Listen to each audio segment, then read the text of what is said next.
5장 1절 2절 우리 다 같이 합독하겠습니다. 시작. 그러므로 우리가 믿음으로 의롭다 하심을 받았으니 우리 주 예수 그리스도로 말미암아 하나님과 화평을 누리자.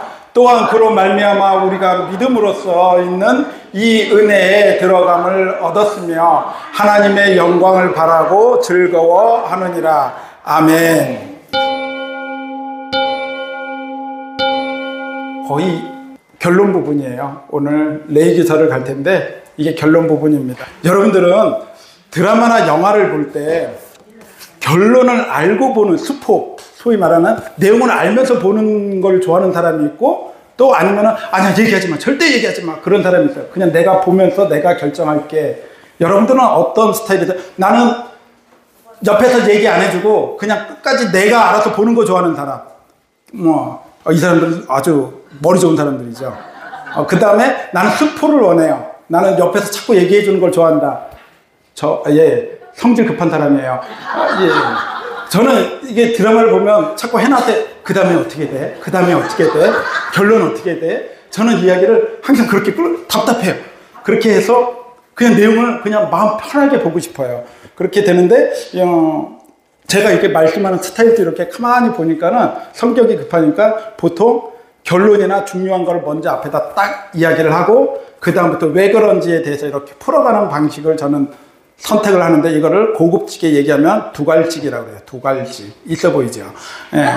그 다음에 여러분들이 보통 좋아하는 건 미갈cik에 점점 하면서, 요즘 드라마 여러분들 뭐 보시는지를 모르겠어요. 하는데, 요즘은 예고편을 많이 해주잖아요. 예전에 예고편이 없었어요. 그냥 기다렸어야 되는데 어느 날부턴가 예고편을 살짝 보여주면서 사람들에게 궁금증을 유발하고 다른 데 못 가고 다음 편에도 꼭 그 드라마를 보게끔 예고편을 어느 때인가부터 합니다. 제가 저번 주에 레위기서에 대해서 4월 첫째 주에 여러분들과 말씀을 나눌 때 거의 핵심적인 부분을 나누고 예고편을 살짝 보여준 거예요. 뭘 기억하시는지는 모르겠어요. 레위기서를 이렇게 준비하면서 옛날에 그 생각이 났었어요. 어릴 때 우리 교회 봉고차가 이렇게 있습니다. 봉고차를 타고 아버지가 영광에서 40분을 더 들어가는 비포장도로에 있는 그 조그만 아버지 고향교회에 집회를 갔는데, 목사님 너무 좋으니까는 이 과일이랑 이 특산물들을 차에 다 실어줘요. 그러면서 목사님 꼭 몸보신 해야 되니까는 그 개 한 마리도 박스에 담아서 같이 실어줬어요. 그래갖고 그러고 가는 거예요. 저는 그때 비유가 굉장히 약하거든요. 그러면 막 이렇게 가다가 보면은 개가 멀미를 하잖아요. 그럼 개 멀미하면은 난 그 뒤에서 그 냄새가 나니까 나도 멀미를 해요. 그럼 개도 멀미하고 나도 멀미하고, 개 침 흘리고 나도 침 흘리고. 도저히 안 되겠다. 그래서 영광 터미널에 가서 이건 도저히 안 되겠는 거예요. 그래서 어떻게 하겠어요? 싹 청소를 하고 이 개를 그러면 어떻게 해요? 서울까지 이건 도저히 안 되잖아요. 그냥 잡아서 가야 되는 거예요. 그래서 가고 딱 봤는데 가만히 넣더니 개를 잡는 걸 내가 어릴 때 그게 보면 충격이 있어서 그때부터 이제 개고기를 안 먹던 거예요. 그게 나 초등학교 때니까. 그러면서 예전에 그런 거 있잖아요. 개는 폐하 마시다 살이 막 이렇게 해진다고. 그러면 그렇게 우리는 당연한 줄 알았어요. 그게. 근데 지금은 그게 막 그러잖아요. 지금은 뭐 요즘은 전기로 이렇게 되는데 그때는 왜 이렇게 무식하게 그렇게 했는지 몰라요. 그런데 그때는 그 당시에는 그게 당연했었어요. 그러다가 그나마 발전한 게 전기로 해서 좀 깔끔하게 죽이는 거. 그 다음에는 이제는 개고기를 이제 아예 못 먹게 됐죠. 그렇게 돼서 처음 저도 불만은 많아요. 거기에 대해서. 개고기는 그렇게 좋아하지는 않지만 뭐 그들의 또 존중을 하니까. 레위기서에 우리는 통해서 이렇게 보면서 정말 잔인해요. 그 제사 지내는 게 정말 잔인한데 우리가 잊지 말아야 할 것은 그거에 대해서 제사를 지내는 거에 6가지 단계가 있었잖아요. 여러분들이 그것만 기억하시면 돼요. 10년 전, 15년 전만 해도 그냥 당연히 그냥 제물을 갖다 주면 제사장이 죽이고 안수하고 죽이고 각쳐서 다 제사장이 하는 줄 알았는데, 어느 날부턴가 성경이 제대로 보이니까 제사 준비는 내가 다 하는 거구나. 그랬더니 내가 데리고 와서 내가 거기에다가 안수를 하고, 그 안수는 뭐예요? 내 죄가 이 소에게 가는 거죠. 그렇게 돼서 그 소를 내가 직접 죽이고 찢어서 가죽을 벗기고 각을 뜨고 내장을 벗기고 물에 씻어서 제사장한테 갖다 주면 제사장이 불로 싹 태우고 하나님은 그 냄새가 너무 향기로운 냄새라고 그러죠. 왜요? 소고기 냄새 때문이 아니죠. 내 죄가, 네 사랑하는 내 아들의 죄가 타니까 정결하게 되니까 너무 좋아. 우리 자녀가 이렇게 정결하게 돼서 너무 좋아. 하나님의 마음이었던 거예요. 거기까지 그건 예수 그리스도의 모형이다. 그래서 우리는 그 죄를 소에게 전가했던 것을 예수님한테 우리 죄를 전가하는 방법이 있는데 그게 뭐다? 그게 역시 여러분들 감사합니다. 다 잊어버렸어. 다 잊어버렸어. 감사합니다. 네, 그게 예수를 믿음으로 고백함으로 우리의 죄가 예수에게 전가가 되고 의롭다 칭함을 받았으니 이게 어떻게 감격하지 않을 수 없습니까? 그러면서 결론을 내렸어요. 그런데 왜 우리가 제사를 지내야 될까? 그리고 우리가 꼭 그걸 알아야 될까? 이것을 왜 복음서에서는, 마태복음에서는 유대인들에게 왜 이것을 강조했을까? 그것을 오늘 한번 같이 가보도록 할게요. 내 얘기는 정말 어렵습니다. 보통 보면 창세기 출애굽기를 이렇게 가다가 내 얘기 보면 뭐 공감을 하지 못하니까 어려운 것 같아요. 제사라는 게 나랑 맞지도 않고 그 제사가 용어들도 어색하고 종교적으로, 역사적으로, 그 다음에 문화적으로 이 공감대가 형성이 안 되니까 참 어려운데 요것만 알면 그렇게 어렵지가 않다는 거죠. 우리 레위기서 1장 1절 한번 PPT 띄워줘 볼까요? 거기에 보면 여호와께서 해막에서 모세를 부르시고 그에게 말씀하여 이르시되, 이게 레위기서 1장 1절이에요. 맨 처음에 여호와께서 그 해막에 모세를 불러서 뭔가를 하려고 합니다. 그런데 히브리 성경에 보면 이 앞에 접속사가 붙어요. 이 앞에 접속사가 그리고라는 접속사가 붙어 있어요. 우리 개역 성경에는 빠져 있는데 그 그리고라는 히브리어로 베라고 하는데요. 거기에는 좀 많은 것들이 내포가 되어 있죠. A와 B가 연결되어 있다는 연결고리잖아요. 예를 들어서 정인구 장로님이 일어났습니다. 창문을 열었습니다. 그러면 연결고리가 없어요. 근데 거기에 그리고가 되면 정인구 장로님이 일어났습니다. 그리고 창문을 열었습니다. 그러면은 그 앞 행동과 뒤 행동이 연결고리가 되죠. 장로님이 일어나서 창문을 왜 열어요? 냄새 나니까 열었어요. 그렇게 연결고리가 있는 것처럼 분명히 레위기서의 앞에 그리고가 있다는 것은 분명히 그 앞에가 뭐가 있죠? 출애굽기. 출애굽기가 여러분들만 눈으로만 얘기하니까 적응이 안 돼요. 그러면서 출애굽기가 있어요. 그러니까 그 출애굽기에서 이야기하는 게 그리고 레위기로 연결된다는 거예요. 그래서 여러분들이 레위기서 그 앞에 그리고라고 한번 이렇게 써두시면 나중에 출애굽기와 레위기를 읽을 때 그리고라는 거 있으면 연결해서 볼 수 있는 조금 실력자가 될 거예요. 근데 왜 어떻게 연결됐느냐? 간단하게 큰 대지만 정리하면서 넘어갈게요. 출애굽기 1장부터 18장까지는 여러분들이 잘 아시는 것처럼 애굽에서 고통받고 거기에서 모세를 통해서 10가지 재앙이 일어나고 홍해바다를 건너고 거기에서 여러 가지 사건들을 통해서 시내산 광야에 딱 떨어진 게 18장까지예요. 19장부터 24장까지의 그 내용이 뭐냐? 시내산 언약이 수립이 됩니다. 자, 좀 보여요? 보이는구나. 그리고 25장부터 31장까지는 하나님께서 청사진을 보여줘요. 어떤 청사진이냐면은, 자, 너희들 성막은 이렇게 짓고 제사장은 이렇게 지어야 돼. 모델하우스처럼, 청사진을 탁 보여줘요. 모세에게. 그리고 32장부터 40장까지 그 청사진을 본 모세가 백성들과 같이 성막을 완성합니다. 그리고 40장 끝에 하나님의 영광이 임해요. 나타나요. 읽어보면 나와요. 그냥 큰 대지만 가르쳐 드릴게요. 봐봐요. 시내산 언약을 통해서 하나님께서 성막과 제사장의 청사진을 받습니다. 모형으로 그걸 받아요. 그 다음에 그 본 모형대로 성막을 완성시켜요. 그리고 하나님의 영광이 임해요. 그럼 뭐가 완성이 안 됐죠? 눈으로 얘기하십니까? 성막이 완성됐어요. 청사진을 2개를 보여줬죠. 성막이 완성되고 제사장이 청사진을 보여줬잖아요. 그런데 성막이 완성됐어요. 그럼 뭐가 남았어요?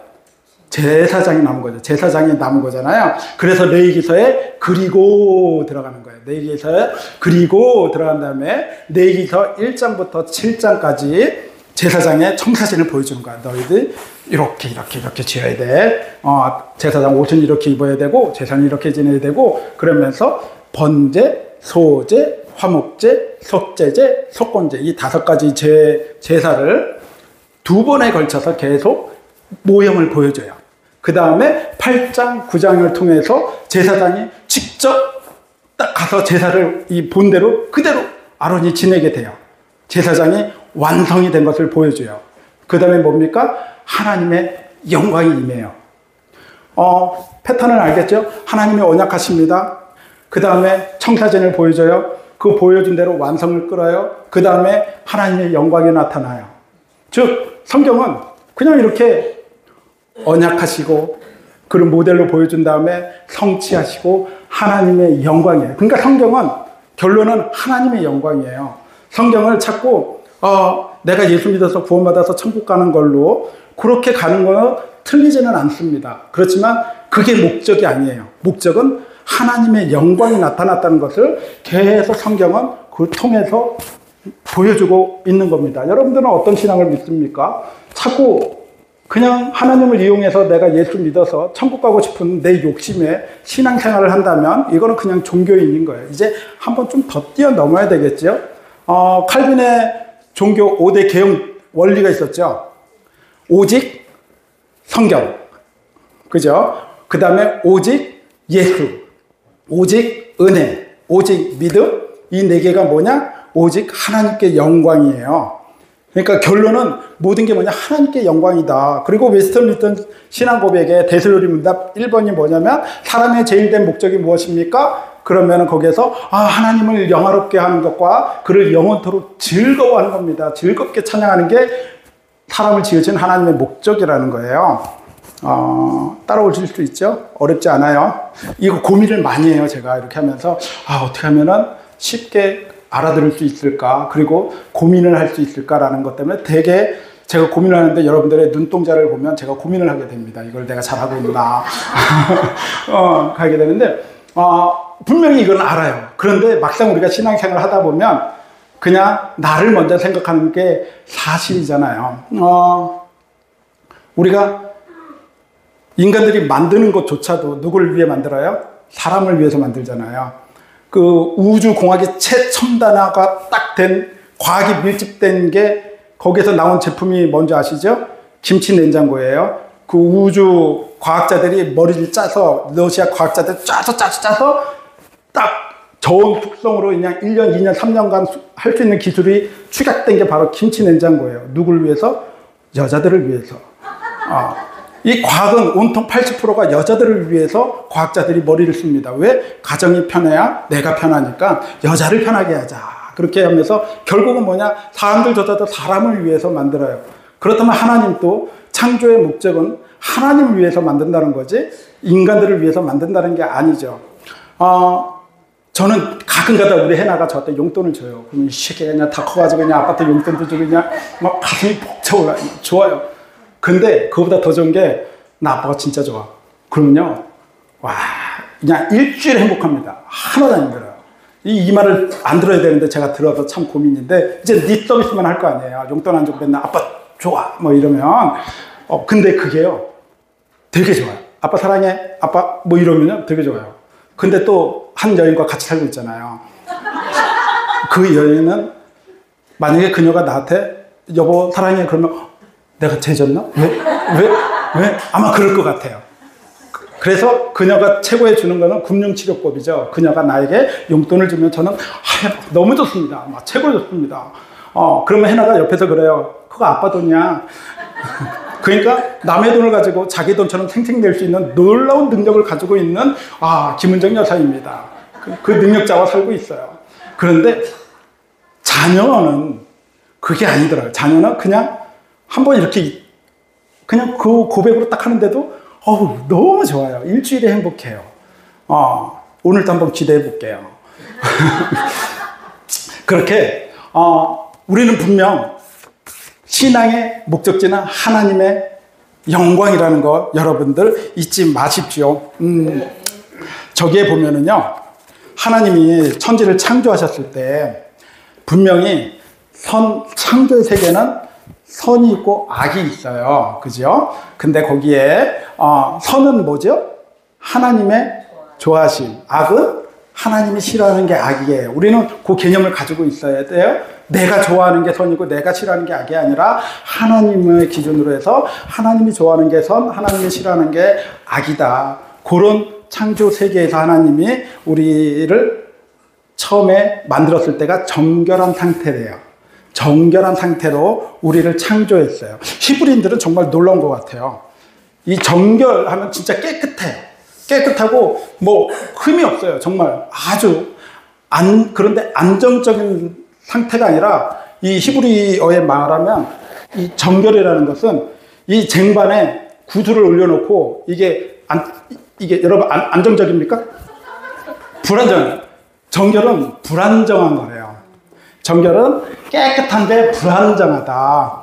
아마 내가 오늘 이게 흰 옷을 입었기 때문에 이따 밥 먹을 때 우리 집사람은 되게 불안해할 거예요. 저 인간이 저거 반찬 떨어뜨렸다. 이게 딱 떨어뜨릴까 봐. 왜 남자는 결혼만 하면 턱에 빵꾸가 날까요? 그래서 남자의 80%는 자꾸 음식을 흘립니다. 그게 이렇게 흘리는 게 아니라 분명히 여기를 흘리는 거예요. 그러니까 80%가 그런 거니까 저는 정상이에요. 안 흘리는 20%가 비정상이에요. 오늘 보겠어요. 정상이 몇 명인지, 비정상이 몇 분이 계신지 한번 보겠습니다. 그렇게 불안정한 상태가 정결한 상태예요. 그 정결 속에서 사람이 그냥 내가 파는 대로 그냥 하면은 부정하게 떨어져요, 사람은. 그래서 항상 이 부정으로 이렇게 오니까 이 부정한 사람은요, 절대 거룩하신 하나님 앞에 설 수가 없어요. 거룩하신 하나님 앞에 가면 죽어요. 또 거룩하신 하나님이 부정한 인간들에게 오면 죽어요. 그래서 유대인들이 함부로 기도할 수 없는 것 중에 하나가 뭐였냐면 하나님 이곳에 임해 주세요 라는 기도를 못했대요. 왜냐하면 내가 부정한데 혹시 하나님이 오시면 내가 죽게 되니까 그런 기도를 못했대요. 우리 문 다 닫고 불 끄고 기도할까요? 하나님 임재해 주세요. 몇 분이 살아남아 계실까요? 나만 살아남을 것 같아요. 그렇게 다 자기중심적으로 신앙생활을 하는 거예요. 그런데 그렇게 사람이 이 출애굽을 통해서 하나님의 놀라운 은혜를 입은 이 이스라엘 민족들이 홍해 바다를 건너고 거기서 메뚜기래요. 만나도 경험하고 메추라기도 경험하고 물도 막 생물에서 나오고 막 그 놀라운 표적과 이적을 경험하면서도 계속 원망하고 불평하고 그런 모습들이 점점 정결했다가 홍해바다를 건너면서 정결했던 그들이 점점 부정하게 되죠. 부정하게 된 사람은 하나님 앞에 절대 설 수 없어요. 하나님 앞에 설 수 있는 방법은 오로지 제사밖에 없는 거예요.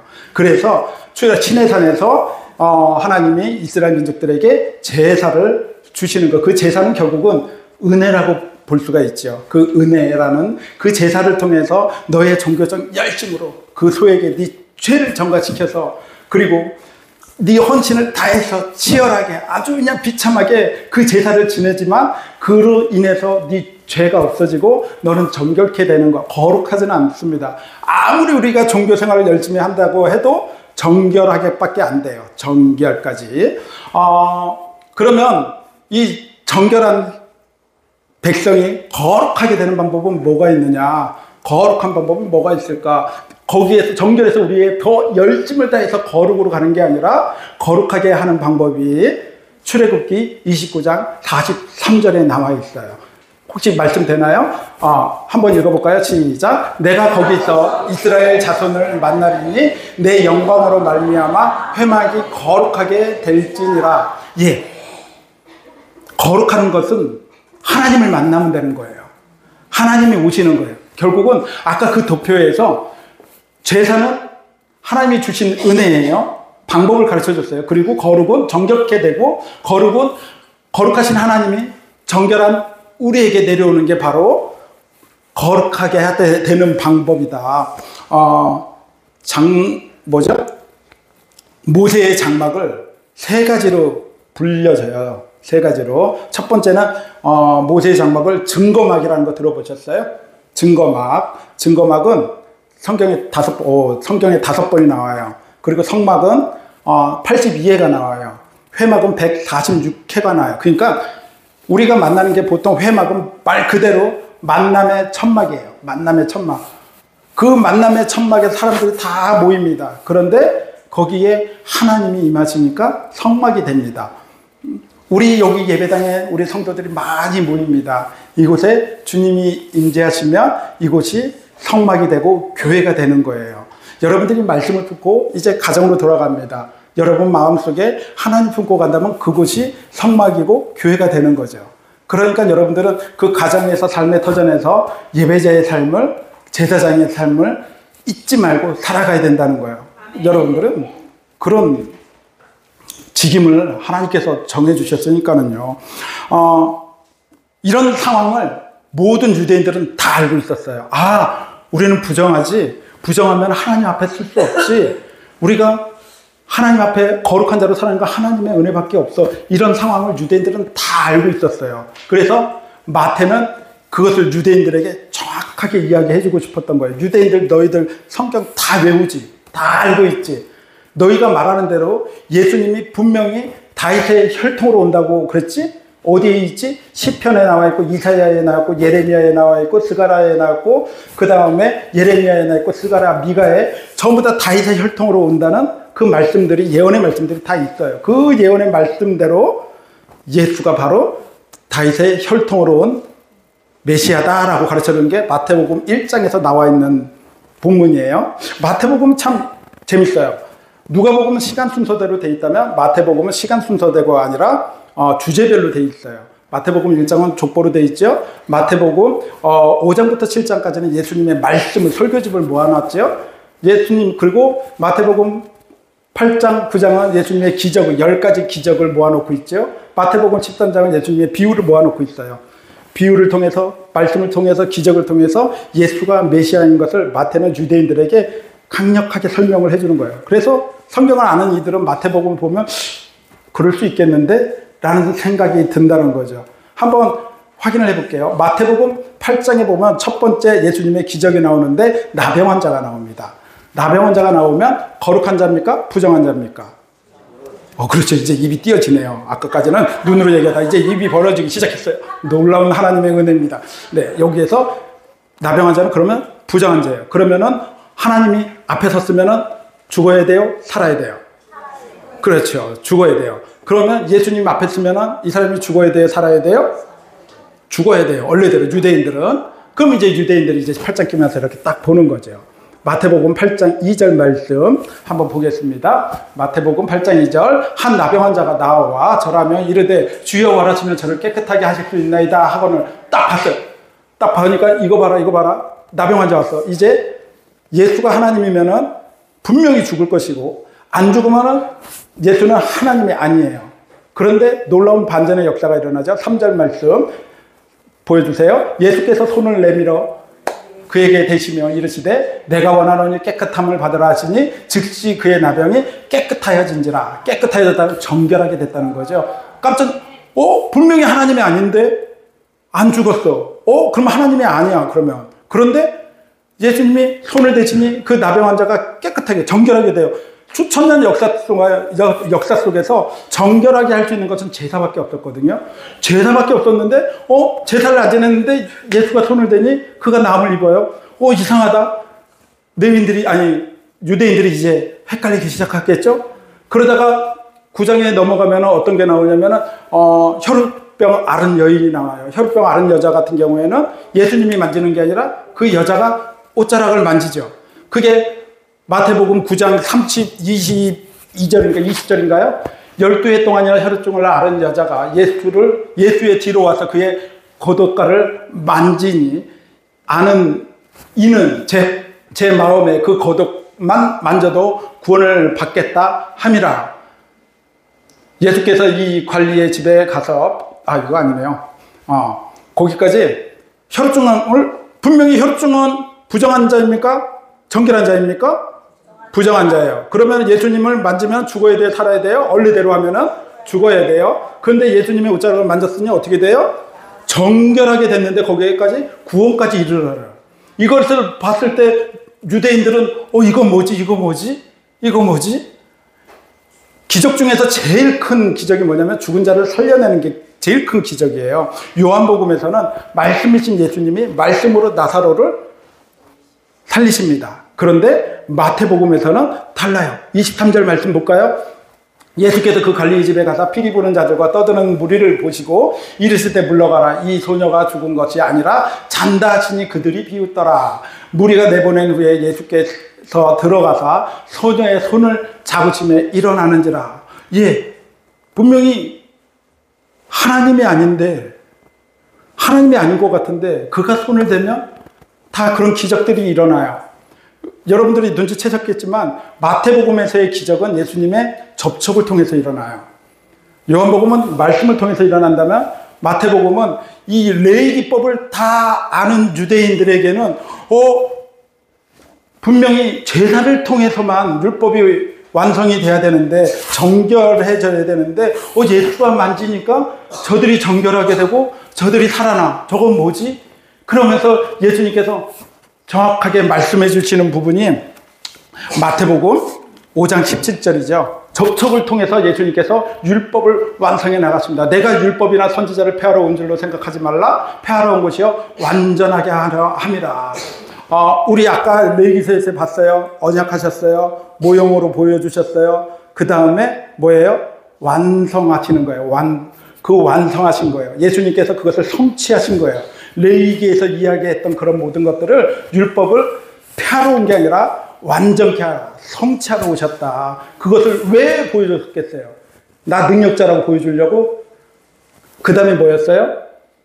영광이었죠. 영광. 하나님께 영광. 하나님께서 약속하신 그 언약의 끝까지 그 완성은 결국은 하나님께 영광이라는 결론으로 가야 된다는 거예요.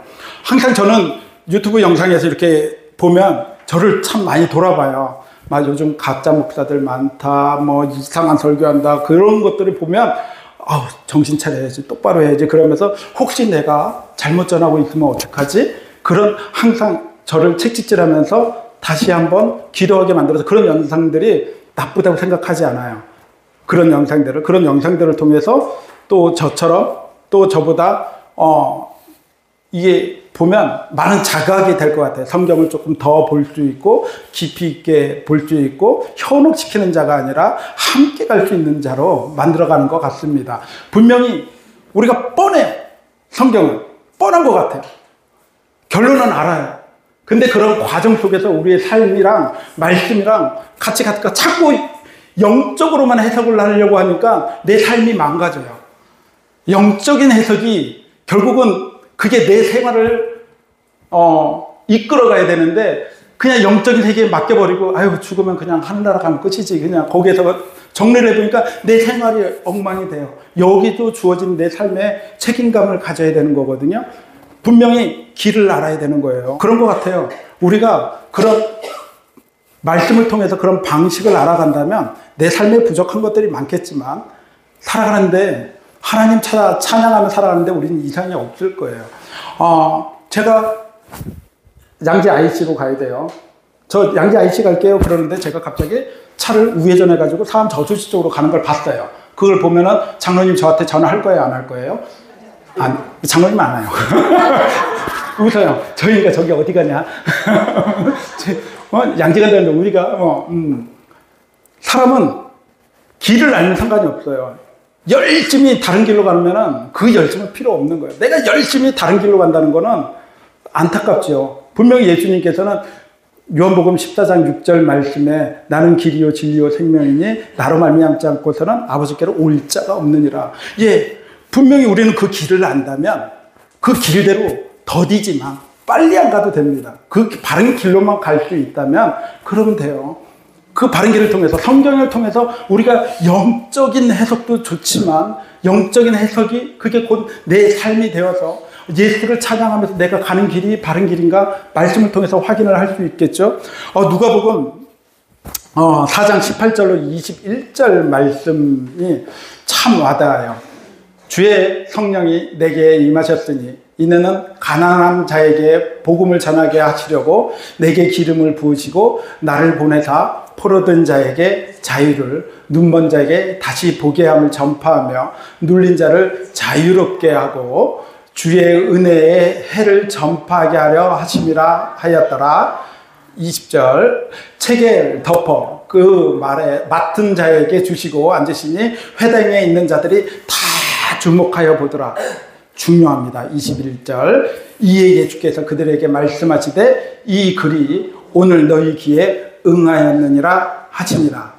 오늘 이 글이 너희에게 응하게 하셨느니라 하시니라. 오늘 이 말씀이 여러분 귀에 응하였고 그 말씀이 여러분들의 삶을 움직일 거라는 거예요. 여러분들 자유하지 못하죠? 힘들죠? 경제적으로, 관계, 가정 이런 거에 대해서 여러분들 기도하십시오. 우리 남편이 자유함을 원합니다. 우리 자녀가 내 사업처에서, 현장에서 사람과 많이 부딪히는데 하나님 그들에게 자유를, 그들에게 눈뜨게함을 좀 허락해 주세요. 이스라엘에 희년이라는 게 있어요. 희년은 50년마다 와요. 그거 잘 모르시면요, 옆에 이따가 집사님하고 식사하시다가 물어보세요. 희년이 뭐야? 하면은 잘 가르쳐 줄 거예요. 모르시는 분. 혹시 모르면 제가 다음 주에 설교할 때 희년에 대해서 잠깐 설명할게요. 희년이라는 것은 리셋되는 거예요. 딱 내 빚도 쫙. 그 다음에 내가 노예였으면 그것도 땅도 모든 게 다 리셋 새롭게 되는 거예요. 그런데 그 희년이 올해였으면 다시 50년을 기다려야 그 희년이 옵니다. 하지만 예수님을 나의 구주로 믿는다면 여러분들의 삶은 날마다 그 희년이 될 겁니다. 예수를 내 구주라고 고백할 때 예수님께서 분명히 레위기서의 그 제사를 통해서 우리에게 모형으로 보여주셨고 그 모형 보여주신 걸 예수님께서 성취하신 것을 우리는 받고 그래서 우리는 그 예수님을 찬양하며 살아가는 거예요. 우리는 자꾸 하다 보니까 예수님만 사랑하는 사람이 너무 많아요. 예수님의 보혈, 예수님의 십자가, 예수님만 너무 사랑하는 사람이 많아요. 그래서 초대교회 때 구약의 하나님은 너무 폭력적이고 이스라엘 민족만 사랑하고 너무 편협적이고 그 하나님은 아니야. 예수님이 참 하나님이야 라고 섬겼던 그들은 이단으로 취급됐어요. 또 여호와 하나님이 창조주야 하면서 여호와 하나님만을 또 외치는 그들도 이단이에요. 그리고 아니야, 성령 하나님께서 이제 우리와 함께 계시니까 성령님이 주시는 그 은사로 통해서 우리가 이걸 가져야 돼. 삼위일체 하나님을 따로 우리가 보면서 한 분에 치중됐다면 그거는 위험한 거예요. 분명히 삼위일체 하나님께서 그 완성된 것을 성경을 통해서 보여줬으니 우리는 날마다 우리 삶 속에 찬양하는 여러분들 되기 바랍니다. 내가 왜 살아요? 하나님 찬양하기 위해서. 내가 왜 어려우나 즐거우나 슬프나 어디서나 자랑스러운 그리스도인들이 되시기를 바랍니다. 이 찬양을 했으면 좋겠어요. 예수님께서 분명히 우리에게 날마다 함께하자 그런 사인을 보내주십니다. 항상 우리의 처해진 환경 속에서도 이렇게 봐도 그렇고 말씀을 봐도 그렇고 찬양을 봐도 들어도 그렇고 어쩌면 하나님이 계속 우리에게 사인해 주시고 있는 환경일지는 몰라요. 분명히 예수님께서는 우리를 오라고 하십니다. 그때 겸손히 나가서 여러분들 기도의 자리로 나가시길 바랍니다. 찬양합니다.